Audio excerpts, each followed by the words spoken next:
Hello, welcome to a new series I'm going to do. I'm going to cover 5 teams in the span of a couple of days, maybe a video every Tuesday. I feel like uploading it until the draft. Today we're looking at the Buffalo Sabres, which is an interesting team in my thought. One, they're my girlfriend's favorite team. 2, they got a lot of shit going on, okay? They got I believe, the 8th overall pick. Am I correct? Yes, the 8th overall pick in this 2020 draft, which is scheduled to be around October 9th, October 10th. The reason why I'm doing this is to show you what teams may do, what they could do in the upcoming draft and free agency, along with the re-signs and all stuff like that. Kind of a breakdown of the team. I'm really doing like the top picks, and I figured what I'm going to do is Ottawa, Detroit, Los Angeles, Buffalo, and the Rangers. Buffalo, because they're in a really tight situation cap-wise, I believe. Ottawa, Detroit, and LA, because they're in the top 5. Ottawa having the 5th and 3rd overall pick, LA having the 2nd, and Detroit having the 4th, Rangers having the 1st, and Buffalo having the 8th, obviously.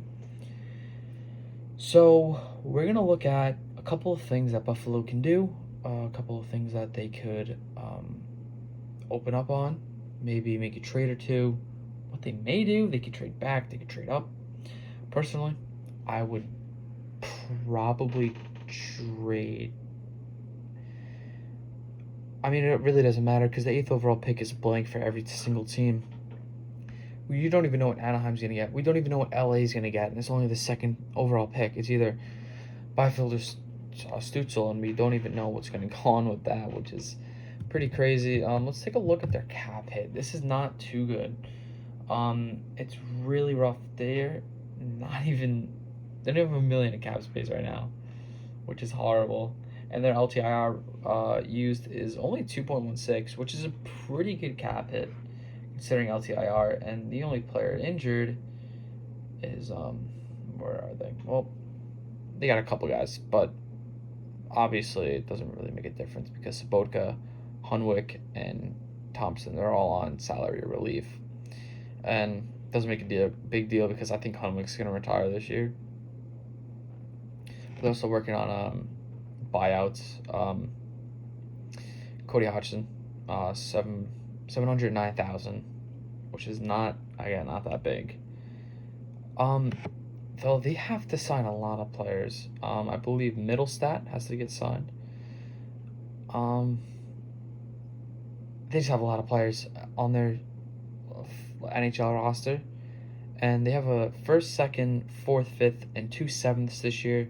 Yes, they could obviously make deals. 7th round picks, honestly, are starting to look a lot more valuable, even though it sounds crazy. I know one team, and I'm not being a homer here, one team that's always good for making these late round picks are the Rangers. You look at guys like Lundqvist, or you look at Detroit, and you're getting guys like Zetterberg. I mean, even Hornquist, he was the last pick in the, I believe, 2000 draft, maybe.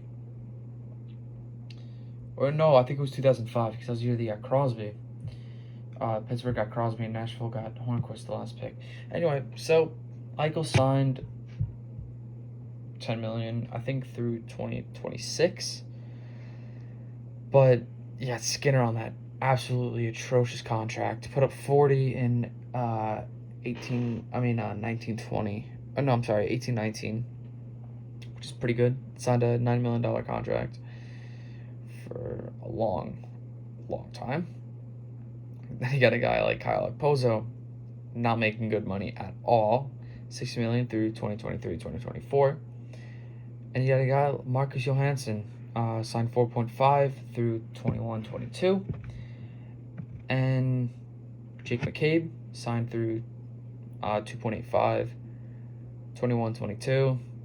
Dahlin and Henry Okaharu, both on their entry-level contract, both RFAs 2021-2022. Now, Ristolainen and Miller are both signed till 2022-23. They're both UFAs. Ristolainen making 5.4 and Miller making 3.875. That's their entire team signed through what is this year. Also, Carter Hutton is making 2.75 through 2021-2022. That's their whole team signed by next year. That's guaranteed a contract. So that's 1, 2, 3, 4, 5, 6.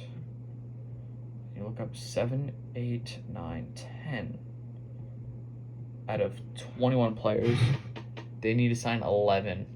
And that's just their main roster. I'm not talking AHL, because AHL is not a really big deal if you really think about it. Their number one concern, I believe, might be Sam Reinhart, as he's an RFA, 24 years old. He's only making 3.65, but he's young. I think he's gonna be a good player. I see him being a very good player soon. Kind of like a breakout. There's a really good chance they can trade him. I'm not gonna lie, but here's the thing: they're gonna have to sign all these players I'm listing off. They're gonna have to sign Wayne Simmons, Michael Frolik, Sam Reinhart, Jimmy Vesey, Gergensons, Larson, Dominic Cahoon, Victor Olofsson, Curtis Lazar, Brennan Montour, and Lawrence Hilliard. I think that's how you say his name. And then Linus Ullmark for the goalie. This is a lot of players. Personally, I think it's a little too much. Figuring Ullmark might want the starting job, I'm giving him around 3. Just to start. Literally just to start. Then you got guys like RFAs. You can probably qualify Lawrence. Montour might want a good amount. They could just RFA him. Maybe someone will make an offer deal. Gergensons probably wants out, even though he's 26. He's pretty young. He's been in Buffalo a long time. Sam Reinhart, personally, if he goes to RFA, free agency, people want to offer sheet him, I can definitely see them getting a lot of value off of it and him getting a big contract. VC might go to free agency. Lazar is probably going to free agency. Simmons, I can see him honestly staying. He's a guy that's not. He's okay. It's just he's not a star winger. You know, you look at your winger depth, and it is horrible. For Leak, Reinhart, probably your 1-2 punch. For Leak on the left, Reinhart on the right, and then obviously Eichel centering. And then you got probably Skinner and Okposo on that second line, maybe VC. It's not good. It's really not good. Maybe Olofsson. I forgot about Olofsson. Olofsson's good. He could probably play for a second line. After that, it's just it's a shit show. Is a nice way to put it. Now here's the big talk about the Buffalo Sabres. What are they gonna do with Jack Eichel? There are many teams who need a center. I wouldn't call him a generational player, although I believe if you take out 2015 and 2016 draft, even debating 2016, you put him through 2010 and 2019, he's probably going to go first overall in 8 out of those 9 drafts, maybe 7 out of those 9 drafts. It's a big debate between Eichel and Matthews being the number 1 USA player, but I can see Eichel getting traded somewhere big. He's 23 years old. He's on a really big contract, $10 million, and there are so many different things you can do with a guy like Jack Eichel. You could potentially get, a top 3 pick, but I don't think they would really trade Eichel to a team like maybe Ottawa or LA. I mean, I think that he can probably if he goes to Detroit per se, you're probably looking at Dylan Larkin to start or Anthony Mantha, one or the other. a big name player for Detroit, and possibly their first round pick. And that might not even be enough to even start the phone conversation, you know. Looking at the 4th overall pick, you're looking at like a Cole Perfetti, Lucas Raymond, or if you really want to get crazy with it, you can draft Jamie Drysdale. I don't see anyone else going in that general area, unless LA or Ottawa skips on Byfield or Stützle. I've seen Byfield in many mock drafts go 4th, which is absolutely absurd in my opinion. He's definitely a top 3 talent. And what is he, 6'5"? Or 6'3", somewhere around there, 6'3", and he's a pretty big body. I think he's over 210 pounds. I can see him becoming a really big and important centerpiece to a team.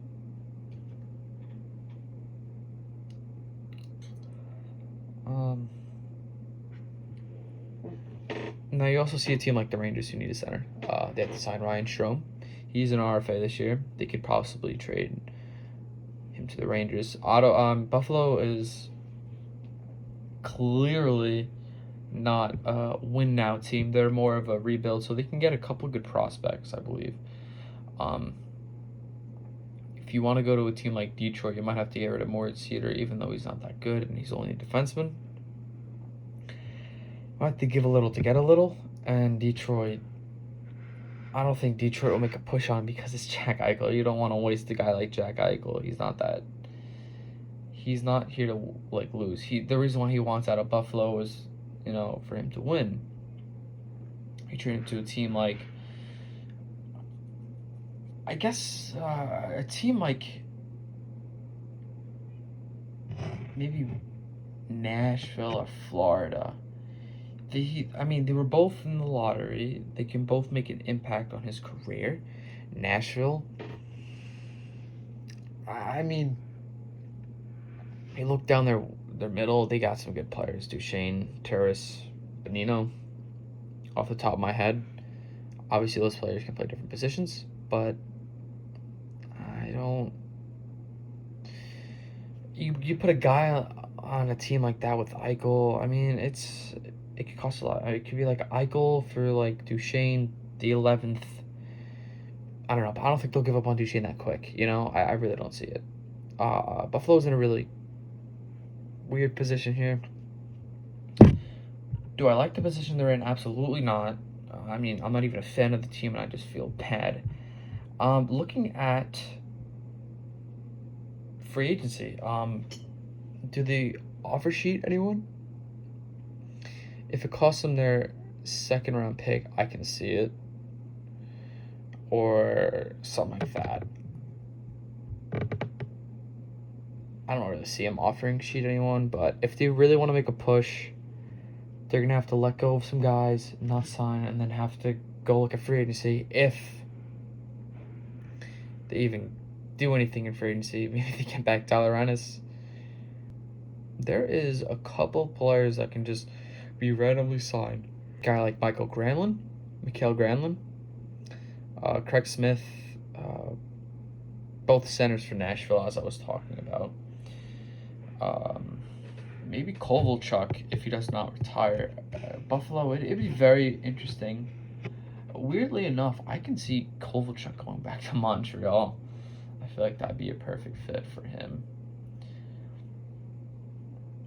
I'm assuming Jason Spezza might retire this season. Maybe Ever Kala, even though he's a little young. 48 games, 24 points, not too bad. I'm going to end the video here, guys. Tell me what you think. I believe Buffalo's in a really tricky situation, maybe one of the worst in the entire National Hockey League. You look at guys like they have to sign Simmons for league. Reinhart is a definite big one, not with a lot of cap space. They might have to buy out someone. Who will it be? I can't see him buying out Pozo. That would suck for them because their contract situation, maybe not their contract, but their cap would be just destroyed. Trading Jeff Skinner might be literally impossible unless you retain at least a quarter of that salary, and that's just being nice.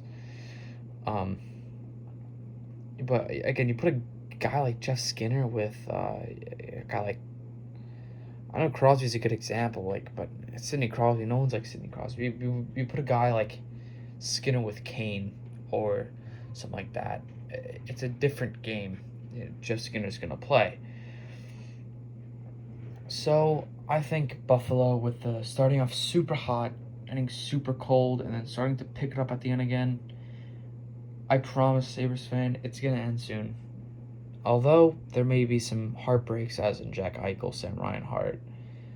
You're gonna have to deal with it. They're gonna have to push forward. They're gonna have to finally just become what a great team they were at one point with Anderchuk, and then you got the Hasek, Howard Chuck. There were so many amazing pieces to Buffalo that it could come again, and we won't know until due time. That's it for today, and I hope you guys enjoyed, and I'll see you later.